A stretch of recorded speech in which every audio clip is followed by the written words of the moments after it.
ticket घोषणा पर BJP रे विवाद रेढ़ाखोल रे बीजेपी कार्यालय आगे धारणा देले बीजेपी कर्मी आशायी प्रार्थी गोविंद अग्रवाल दीर्घदिन धरी बीजेपी काम करी लोकप्रियता साउंटी किंतु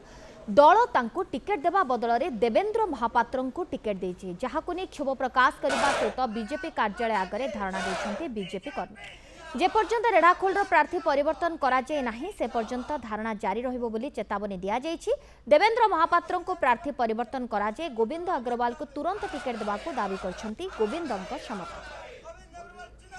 आज को 20 वर्ष लानी जे लोकन सहित जड़ित अछन्ति लोकन सहित मिसुचन्ति भल मंदिर छेड़ा होचन्ति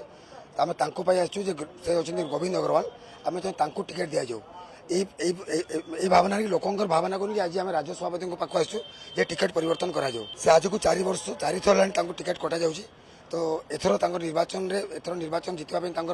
पाग प्रतिकूल पाग थिला बहुत भल लोकंर जनसमर्थन रही से आज 20 वर्ष भितर 4 थर ला टिकट कटिलानी आज को कहीं टिकट कटा जाउछि आमे बुझी पारुना आज राज्य कमिटी सहित आम देखा करने आसीचु एवं दाबी रखीचु जे सी जदि प्रार्थी हेले आमर लोकसभा प्रार्थी एवं विधानसभा प्रार्थी विपुल परिमाण में भोट पाई विजय हेबे एवं ये जे ठियाड़ होती लोकंकर आक्रोश आसूची एवं लोक तांकु ग्रहण करूना